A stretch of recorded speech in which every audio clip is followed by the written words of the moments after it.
Welcome to Hip Pot's Translation Services, where we translate from hyper-intelligent professor to person on the street. In this first and only episode, we have translated a mapping session by famed cartographer Kenneth Field. Enjoy. I'm going to talk us through the Population Density Equalizing Cartogram, which is a mouthful. It's also a particular type of thematic map, which I happen to quite like.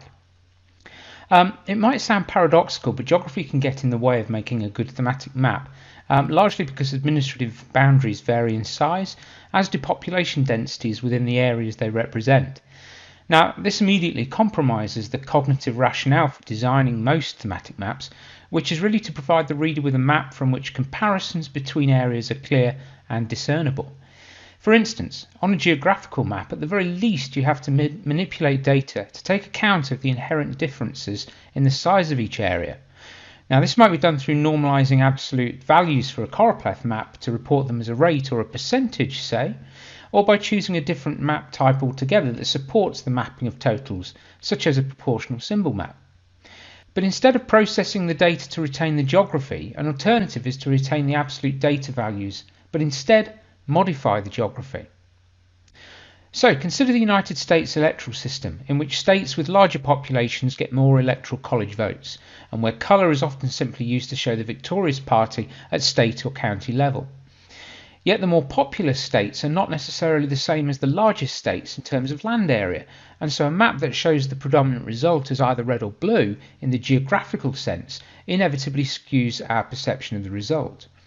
Montana is huge, but only has 3 electoral college votes. For many election cycles, it's always returned Republican, and so it adds a lot of red to the map compared to, say, Washington, D.C., which is imperceptibly small on a national map. It also has 3 electoral college votes, but you'd hardly see the blue that it adds to the map. So what we end up with, although accurate, is a somewhat misleading map, because many densely populated states are relatively small and vice versa. So I made 101 maps, graphs and charts of the 2016 presidential election to explore the differences in design and interpretation of the data.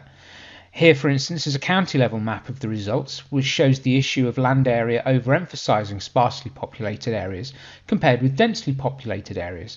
And even though the data is normalized and we're looking at the percentage margin of victory and the map isn't incorrect, it is a little bit deceitful.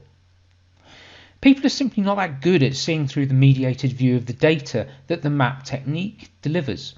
And while it's possible to accommodate such issues using different design approaches for symbology, the alternative is to morph the geography itself, and this is the basis for a cartogram. It's a diagrammatic form of map that distorts the geography to overcome some of the problems of heterogeneous reality. Contiguous cartograms maintain connectivity between adjacent geographical areas, but have a tendency to dramatically distort shape. Perhaps the most widely known is the Gassner-Newman cartogram, otherwise known as a population density equalizing cartogram. Now, it does an excellent job of retaining some character of the general shape of individual areas. Changing the shape of the map has consequences, as the map attempts to balance statistical accuracy, geographical accuracy, and topological accuracy. The degree of distortion often renders the map difficult to interpret due to the abandonment of familiarity. And if your data has large outliers, the map will be quite violently skewed out of shape. Of course, they are attention grabbing, and if used in a web map, data could still be retrieved through a hover or a pop-up or some sort of click event which can counter the visual jarring. Back to US electoral geography, and here's a population density equalizing cartogram of the 2016 presidential election by county. It shows the margin of victory as the same diverging hue colour scheme as we saw before with the geographical map. The darker the red, the more Republican. The darker the blue, the more Democrat. It's exactly the same map I showed a moment ago, but with geographical areas being distorted by the size of the population of each county. And the impacts are quite profound. The 2 seaboards with large cities that voted Democrat are now more easily seen. The narrow squeeze down the Rocky Mountain range is evident, as is the compression of many of the north and northwestern sparsely populated states. Washington, D.C. is now visible, and is not far off the size of South Dakota on this map.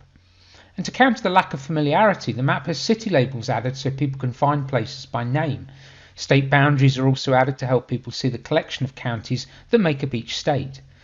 It's often useful when making maps that have a higher cognitive load to include these kind of design elements that help lower that load and make the map reading task easier. Of course, familiarity does help, and this is still recognisable as the United States. But what of less familiar places? If you rotated this map 90 degrees clockwise, it actually takes on the appearance of a distorted United Kingdom. Also, notice there's no scale bar, because scale has been shot to bits across this type of map.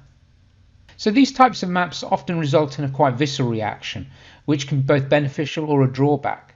People often either like them because of the way in which they efficiently deal with the graphical problem of mapping data inside unequal geographical containers, and they are impactful at first glance, inviting people to question what exactly it is that they're seeing. But some people tend to really dislike them because of the way in which they do distort otherwise recognisable shapes. The more familiar the audience is with the geography being mapped, the less the cognitive load will be. In an interactive sense, providing some way to see a geographical map alongside via a switch or morphed between the two can overcome some of the limitations. So I hope this short discussion of the population density equalizing cartogram offers some insights into its effectiveness or otherwise.